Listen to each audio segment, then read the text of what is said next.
Don't be reaching. Don't be reaching. Stop.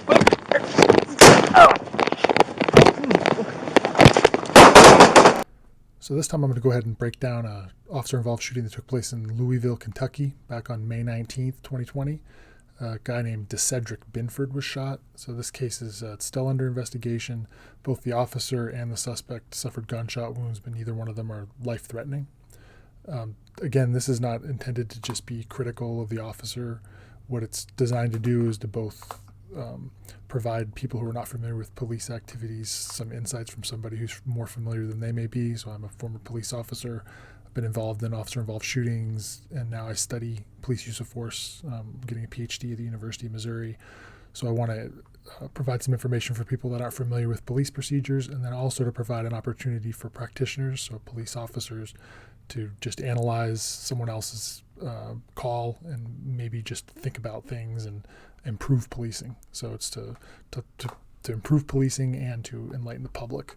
I just cut over my first 1,000 views, so thank you if you've been checking these out. And if you could go ahead and subscribe down below, that way when I create a new video, you're made aware of it. So let's go ahead and break down the video.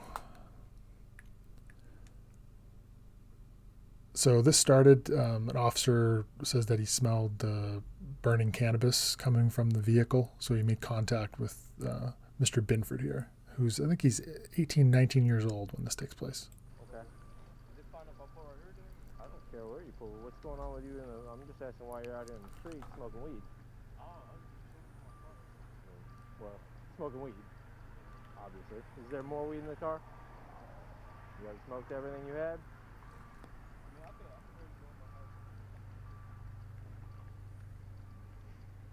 Why don't you come out of the car and talk to me, man? Okay, so first thing is he's making contact with this person. There's suspicious activity in Kentucky. I think it's illegal to smoke cannabis. I'm not 100% sure. So looks like he has a reason to detain this guy, and if not, he's sort of going the consensual route as things proceed.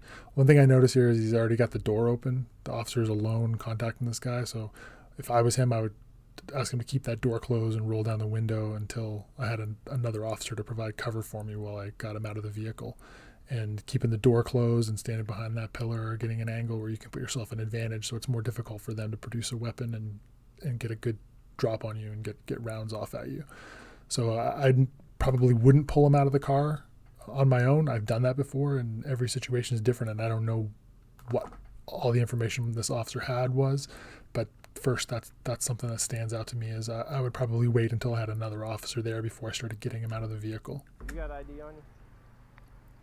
Is it in that wallet?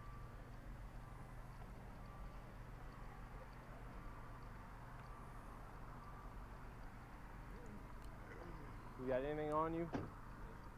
No knives, no drugs, no guns? You got any problem with checking? You got any problem with checking? If you got anything on you? But don't reach for me. I mean, I was going to check for it. Oh. Not current. You nothing on you? I'm not going to talk about the legality in terms of if you find something, if this is a consent search or not. I'm not going to touch on any of that stuff. Leave that for the lawyers. You got no more weed inside the car? Yeah, one for y'all. Makes sense. So you just out here smoking weed? So just to touch on that, it looks like he's kind of doing more of a search than a pat down. So if he was doing just a pat down, he's checking for weapons. I'm not sure that you could conceal a firearm in the hood of your sweater. Maybe someone has. I'm not aware of. Makes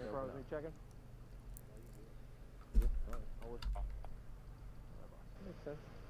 So you just out here smoking weed and nothing else in the car? Waiting for your partner. You got any problems with me checking?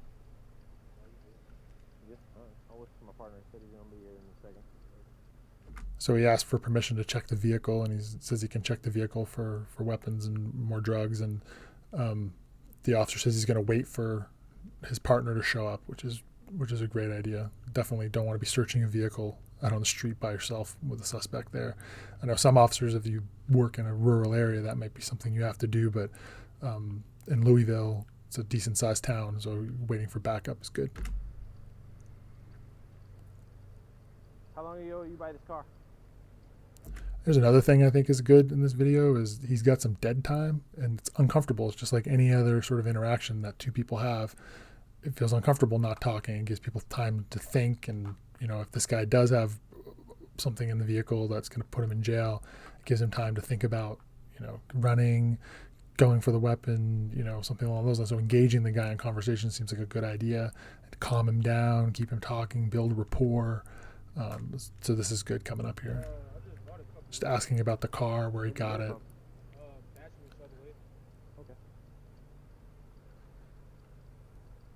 And I cut out some time here, so some time has gone by while he's waiting for his backup. Is it hard getting one right now in COVID, or no? How was it, like test driving, that kind of stuff? Or would they let you do that? Yeah. They let you test drive? I wasn't going to buy it. Yeah.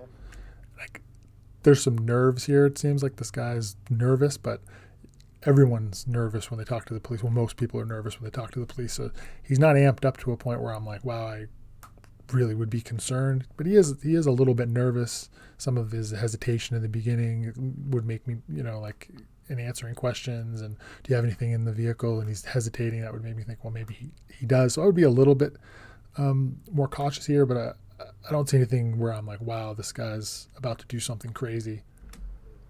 I just wasn't sure what all they got going on. I haven't tried to buy one since, so I never know what they're doing, if they're letting people test drive them, not test drive them. And the guy is saying that he lives there, and there's some indication that to corroborate that. So that's another thing. The officer thinks this guy does live here, and he's just out in the car smoking some weed. Maybe his parents are home and he can't smoke in the apartment, so it makes sense. The story is pretty consistent. Yeah. Are you cool if I get my stuff out of my car? Okay, so right here the guy is saying, are you cool if I get my stuff out of the car? And this is after this guy's giving consent to search the vehicle, and the officer's waiting for his backup officer to begin the search. And again, I'm not totally sure with Louisville, but I think you've got some reason to detain this guy if he's smoking weed out in the car. So if this guy asked me, hey, can I go in the car and get my stuff? I would just say, hang on a second, wait till my partner gets here, and then redirect him to another topic of conversation. He's already patted him down, so you have some sort of confidence that he's not armed. He could be still. But my concern at this point, I've got him out of the vehicle. I've got him patted down. I've got another officer en route. There's no way that I'm going to let this guy go back to that vehicle until I get another officer there. Unless, of course, I have no probable cause to detain him, no reasonable suspicion to detain him, and I need to let him go, and I can't detain him. That's unconstitutional to detain him, then I let him go. But I'm not going to play games with him going back in the vehicle to get his stuff. It's not like he was in a car accident and I'm going to give him a drive. This is a person I'm investigating for a crime at this point. So why on earth I would let him go back to the vehicle? That does not make any sense to me. But again, this is easy for me sitting in my computer room on my keyboard, years away from policing, to make these tactical assessments. But I think this is a bad idea to let him go back to the vehicle for sure. What you getting? Then he just goes on his own. The officer doesn't interfere.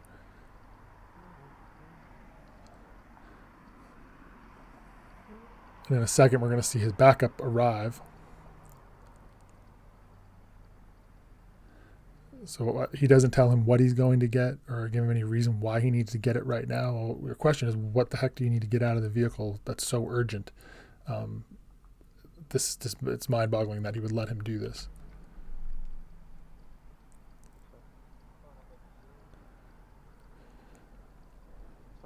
Come out.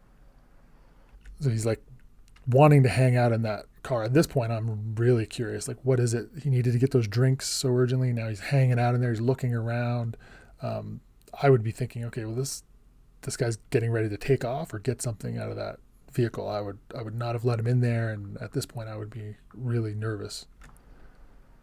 His behavior, like now he's reaching around, looking around.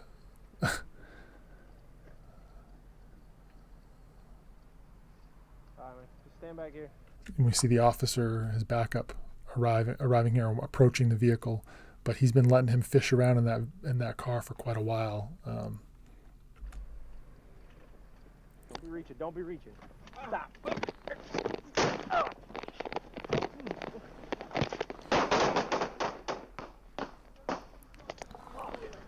I'm good. 723 Adam radio. I'm not surprised that this happened. I got shots fired. Barge down, Cedar Oak. Shots fired.